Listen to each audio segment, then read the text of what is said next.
দাদা ভাই তুমি আমাকে বিশ্বাস করো, আমি আমার ড্যাডের কাছে খাবার নিয়ে গিয়েছিলাম।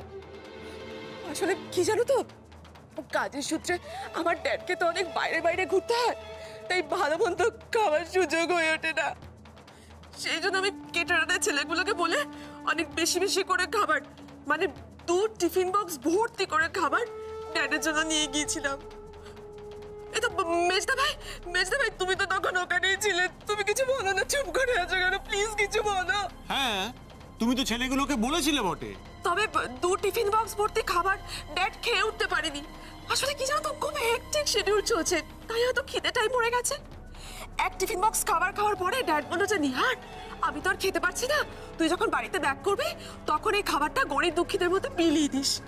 বাট আমার তো ব্যাক করতে কালকে অনেক রাত হয়ে গিয়েছিল, তাই আমার আর কাউকে দেওয়া হয়নি খাবারটা, ভুলে গিয়েছিলাম। কিন্তু বাড়িতে যখন আমি এসে পৌঁছই তখন গাড়ি থেকে নামার সময় টিফিন বক্সটা দিয়ে নামতে ভুলে যাই। আর তার জন্যই আমার এত বিপত্তি। অবশেষে কিনা আমাকে ড্রাইভারের সামনে অপমানিত হতে হলো।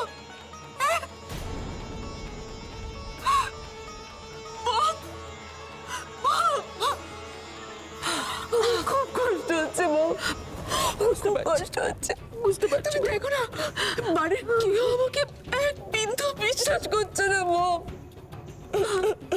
বেবি এদো না, বেবি এদো না। ড্যাডকে ফোনটা করে দিয়েছো তো? এই বাড়ি থেকে ফোন করে যদি কেউ ভেরিফাই করতে চায় তাহলে যেন ড্যাড এমন কিচ্ছু না বলে যাতে কিনা আমরা ফেসে যাই। তুমি বলে দিয়েছো তো সব ড্যাডকে ঠিকঠাক মতো? হ্যাঁ বেবি, সব বলে দিয়েছি ফোন করে, একদম টেনশন করো না। আচ্ছা, টিফিন বক্সের রহস্য এবার সমাধান হয়েছে তো? মা, আমি বলি কি, চৌধুরী ভাইকে অবিশ্বাস না করে চৌধুরী ভাইকে একটা সুযোগ দেওয়া উচিত। তাছাড়া বৃষ্টির কথাগুলো শোনার পর তুমি নিশ্চয়ই আর না করতে পারবে না, তাই না মা?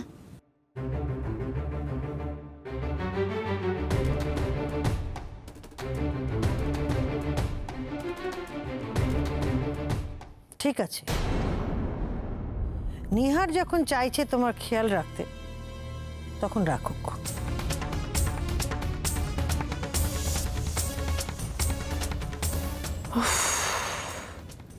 বাপরে বাপ, এতক্ষণে তাহলে বরফ গললো।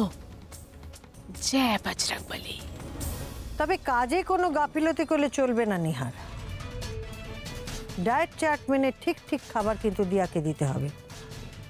আর দিয়ার দেখাশোনায় যদি কোনো ভুল হয় তাহলে আমি কিন্তু তোমাকে ক্ষমা করব না।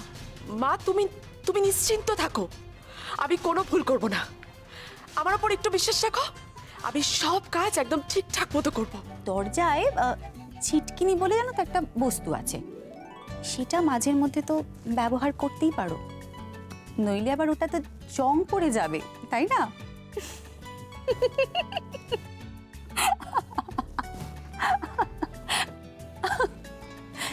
ঠিক আছে ঠিক আছে বাবা, দুজনে লজ্জা একেবারে লাল হয়ে গেছে। আর লজ্জা পেতে হবে না, পারলে তাড়াতাড়ি একটু ড্রয়িং রুমে এসো, দেখে যাও ওদিকে নিহার কি কাণ্ডটা ঘটিয়েছে। আমি যাই। আমারও না মাথাটা খারাপ হয়ে গেছে, যখন তখন ভুল ভাল সময় ভুল ভাল জায়গায় এন্ট্রি নিয়ে ফেলছি।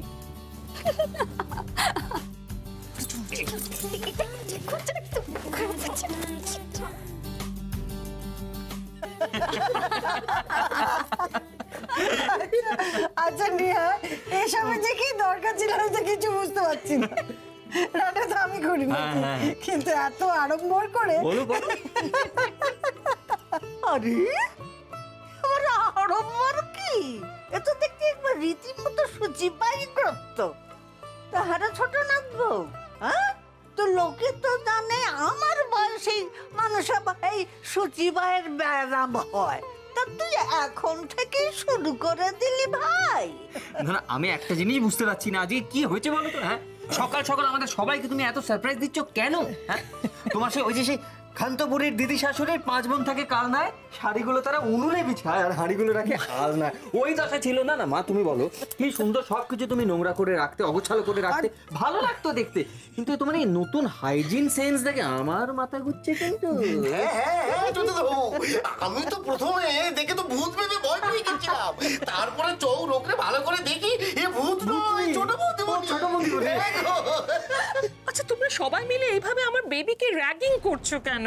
ও তো দিয়ার হেলথের কথা ভেবেই এইসব করেছে। কিন্তু এটা একটু বেশি বাড়াবাড়ি হয়ে গেল না? মানে পেট ভালো রাখতে গিয়ে তো মাথাই খারাপ হয়ে যাবে। কি হয়েছে? একে তোমরা ছোটি ভাইকে গার্ড করে দাও। না গার্ড করে আছি না দেখতে। আমাকে একটু দেখ। না না দেখতে দেবো না, দেখতে দেবো না।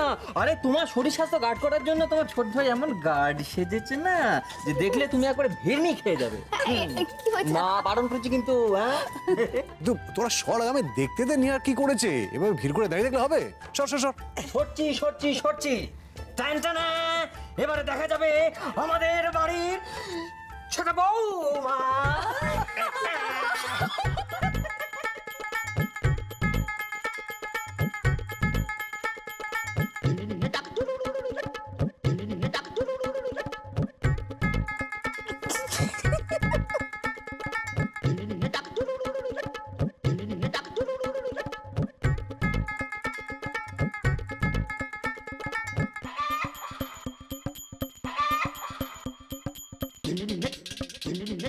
দেখো না দাদা ভাই, সবাই আমাকে নিয়ে কেমন মজা করছে। ভূত পেত্তি মুখে যা আসছে তাই বলছে। এমন করলে ভালো লাগে বলো তো? ছোটি ভাই তোমাকে ভূতের মতো মোটেই লাগছে না। মনে হচ্ছে পাড়ায় গোয়া সিউলে কম্পিটিশন হচ্ছে আর তুমি সেখানে 5 তারা হোটেলের রাঁধুনি সেজেছো।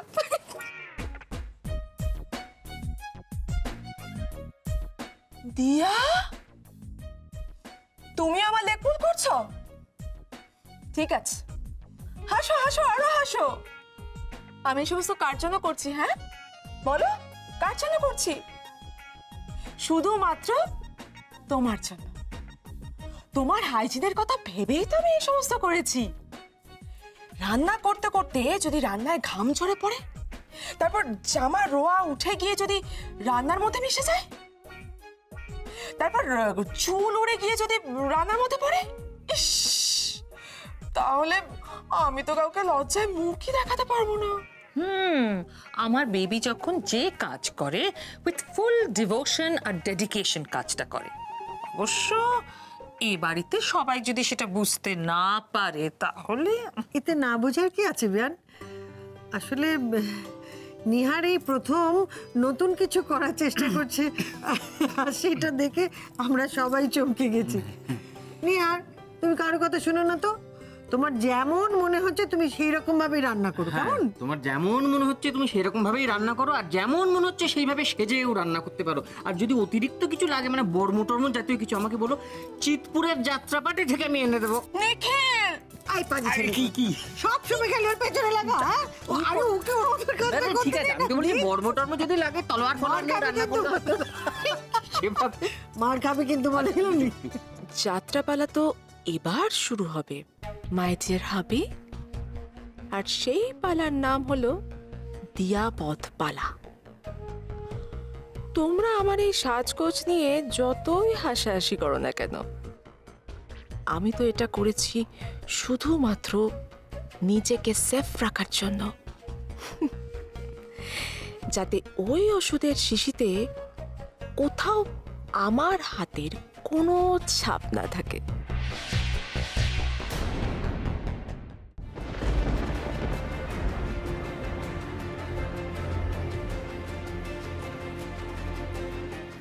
দিয়া, এর মধ্যে তোমার খাওয়া কমপ্লিট?